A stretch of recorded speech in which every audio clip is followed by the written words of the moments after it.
آخرکار ہو گئی ہے کہکشاں اپنی چال میں پوری طرح سے کامیاب۔ جو چال اس نے چلی تھی ناصر کے ساتھ مل کر حریم کو فائز کی زندگی سے باہر نکال پھینکنے کی، اس نے بہت جلد یہ کام کر دکھایا۔ اس نے کیا تھا حریم کو چیلنج کہ میں تمہیں اپنے بیٹے کی زندگی سے باہر نکال پھینکوں گی، اور حریم نے بھی تب یہ چیلنج ایکسیپٹ کیا تھا، لیکن حریم اس چیلنج پر پورا نہیں اتر پائی۔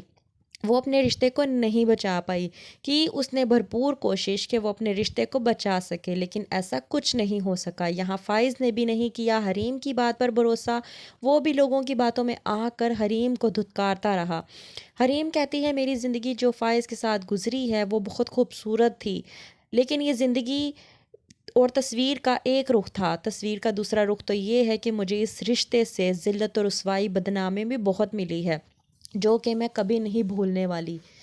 یہاں پر کہکشاں ناصر کو کہتی ہے کہ تمہیں جو چھوٹے لگی ہیں انہیں چھوٹا موٹا اور معمولی سمجھ کر بھول مت جانا، انہیں کھجاتے رہنا اور سہلاتے رہنا، اور ہاں یہ بات یاد رکھنا کہ اس بار تمہارا پالا کسی کم عقل لڑکی یا بیوقوف لڑکی سے نہیں پڑا، تمہارا پالا مجھ سے پڑا ہے، اور یہ تم ہمیشہ یاد رکھو گے۔ ناصر تنگ کرتا ہے حریم کو، حریم جا رہی ہوتی ہے آفس نوکری کی تلاش میں۔ ناصر کہتا ہے حریم سے کہ اگر تم نے میری بارات واپس نہ بھیجی ہوتی تو آج تم میرے ساتھ عیاش کی زندگی گزار رہی ہوتی۔ حریم کہتی ہے تمہارے ساتھ عیاش کی زندگی گزارنے سے بہتر ہے کہ تپتی دھوپ میں گرم ریت پر میں چل کر یہ امید رکھوں کہ میں کسی نہ کسی منزل تک پہنچ جاؤں گی، لیکن تمہارے ساتھ زندگی گزارنا مجھے گوارا نہیں ہے۔ حریم کے والد کو نہیں برداشت کہ ان کی بیٹی کا گھر ہو رہا ہے برباد۔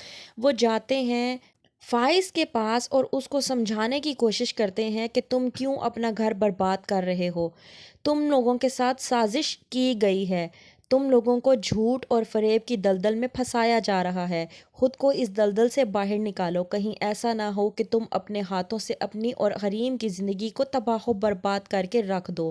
بیٹا یہ سب سازش چلی تھی تمہاری ماں اور ناصر نے مل کر۔ وہیں پہ فائز کو آ جاتا ہے غصہ، اور وہ حریم کے والد سے کہتے ہیں کہ بس بہت ہوا، آپ نے اور آپ کی بیٹی نے مجھے جتنا بیوقوف بنانا تھا بنا لیا، اب مجھے کسی کی بات پر کوئی بھروسہ نہیں، یہاں تک کہ اب تو میں خود پر بھی بھروسہ نہیں کرتا، تو بہتر یہی ہے کہ آپ یہاں سے چلے جائیں۔ کیا کرے گا فائز حریم کے ساتھ؟ کیا وہ سچ کا پتہ لگانے کی کوشش کرے گا یا چھوڑ دے گا حریم کو؟ کیا ہوگا آگے دیکھنے کے لیے دیکھتے رہیے ڈرامہ سیریل خمار، اور ہمارے ساتھ بنے رہنے کے لیے ہمارے چینل کو ضرور سبسکرائب کریں۔ شکریہ۔